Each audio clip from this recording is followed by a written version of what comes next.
America, we are talking about taking charge of your family's safety. Practically every day, we see people of all ages out in the streets demanding changes to our gun laws.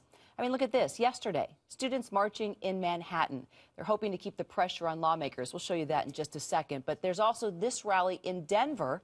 All right, that was last week, organized by a community group that just wants to end gun violence.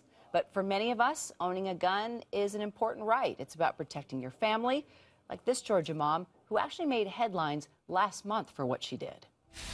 The perpetrator opens that door. Of course, at that time, he's staring at her two children, in a .38 revolver. Sheriff Joe Chapman says the woman began firing all 6 rounds, hitting the suspect in the face and neck 5 times. My wife is a hero. She protected her kids. She did what she was supposed to do as a responsible, prepared gun owner. Had it not turned out the way that it did, I possibly would be working a triple homicide, not having a clue of who it is we're looking for.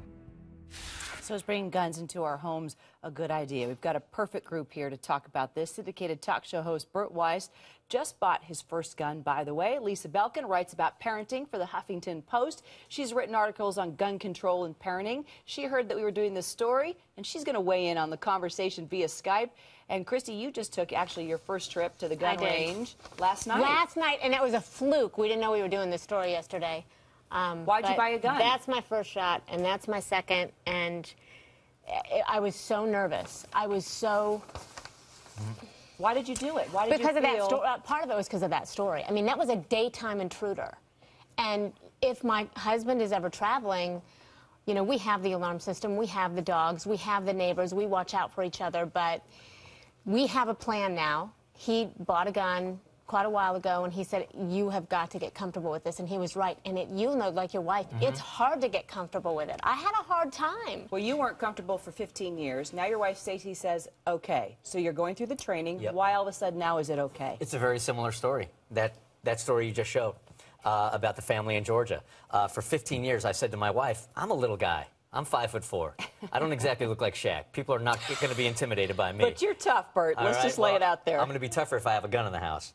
And I said to Stacey, look, I just don't feel comfortable. You know, if somebody comes in the house, what am I going to do? And for 15 years, she said, she's so anti-guns. She wouldn't even allow our kids to play with toy guns, not one in the house. She saw that story, and it resonated with her, and it connected. And she said, you know what? Let's go to the range and try it. So we did last week. She cried through her first couple of shots. She literally had the gun in her hand. The instructor was holding her hands as she was shaking. She cried. She's so scared and intimidated by them. So we're going to go back. We're still in the education stage right now, but we both have agreed that we'll have one in the house over the next couple of weeks. It's interesting. I have been a gun owner since my 20s. I'm now in my 40s. When I had twins, I saw how they climbed around. I saw how active they were. I sold my gun. So I take a different approach on this. Lisa Belkin, you write about this subject matter. You see the other side, too, as well, right? I do.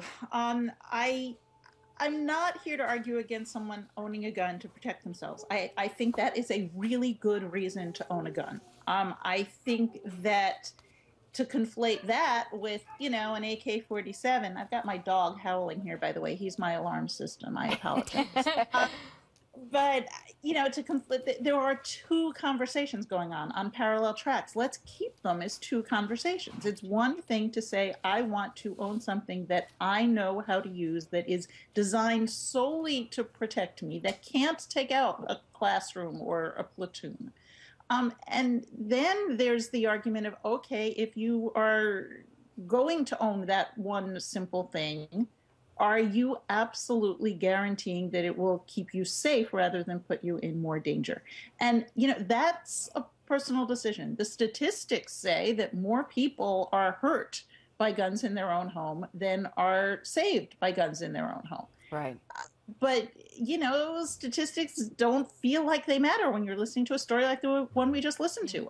I will not own one. I will trust my alarm system and the dog and fate and statistics. And if you look at the stats, Lisa, you know, that intruder can get to you within seconds. You got to be able to get to that gun within seconds. Well, today, members of Congress are actually introducing a bill to try and stop guns from getting into the wrong hands. They want to make gun trafficking a federal crime and make it harder for someone to help a convicted criminal get one.